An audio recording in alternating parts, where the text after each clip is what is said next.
ഈശോ മിശിഹായ്ക്കും സ്തുതിയായിരിക്കട്ടെ. എന്റെ കർത്താവേ, എന്റെ ദൈവമേ എന്ന് പറഞ്ഞ വിശുദ്ധ തോമാസ്ലിയുടെ വാക്കുകൾ മനസ്സിലുള്ളവരാണല്ലോ നമ്മൾ. കേരള ചരിത്രത്തിന്റെ ഏടുകളിൽ തങ്കലിപികളാൽ എഴുതപ്പെട്ടിരിക്കുന്ന വർഷമാണ് AD 52.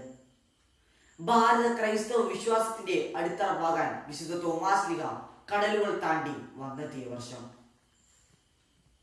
ഗലീലയിലെ സാധാരണ മീൻപിടുത്തക്കാരുടെ അടുത്ത് നിന്ന് യേശു പേര് ചൊല്ലി കൂടെ കൂട്ടിയവൻ, യേശുവിന്റെ അടയാളങ്ങളും അത്ഭുതങ്ങളും നേരിൽ കണ്ടറിഞ്ഞവൻ, അതിനെല്ലാം അവസാനം എന്റെ കർത്താവേ, എന്റെ ദൈവമേ എന്ന് പറഞ്ഞ രക്തസാക്ഷി. യേശുവിന്റെ ഉത്ഥാനത്തിന് ശേഷം അവനെ കണ്ടാൽ മാത്രമേ ഞാൻ വിശ്വസിക്കുള്ളൂ എന്ന് പറഞ്ഞ വിശുദ്ധ തോമാസ്ലിഹ അവനെ കാണുക മാത്രമല്ല, അവന്റെ ആണിപ്പഴുതുകളിൽ വിരലിടുകയും ചെയ്തു.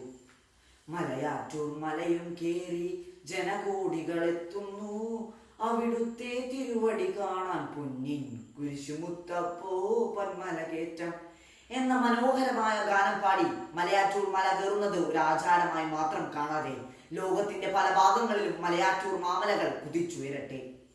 കുഞ്ഞുണ്ണി മാഷിന്റെ അഭിപ്രായത്തിൽ യേശുവിലാണ് എന്റെ വിശ്വാസം, കീശയിലാണ് എന്റെ ആശ്വാസം. അത്തരത്തിലുള്ള വിശ്വാസങ്ങൾ യാഥാർത്ഥ്യമല്ല. പ്രതിസന്ധികളിൽ തളരാതെ, ആപത്ഘട്ടങ്ങളിൽ വിട്ടുപേക്ഷിക്കാതെ നമുക്കും അവനോടൊപ്പം പോയി മരിക്കാമെന്ന് പറഞ്ഞ വിശുദ്ധ തോമാസ്ലിയുടെ ധീരതയാണ് നമുക്ക് വേണ്ടത്. ആധുനിക നൂറ്റാണ്ടിൽ വിശ്വാസത്തെ ചോദ്യം ചെയ്യുന്ന സന്ദർഭങ്ങൾ ഉണ്ടാകുമ്പോൾ എന്റെ കർത്താവേ, എന്റെ ദൈവമേ എന്ന് പറഞ്ഞ വിശുദ്ധ തോമാസ്ലിയുടെ വാക്കുകൾ നമ്മുടെ മനസ്സിലും അധരങ്ങളിലും സദാ മുഴങ്ങിക്കേൾക്കട്ടെ.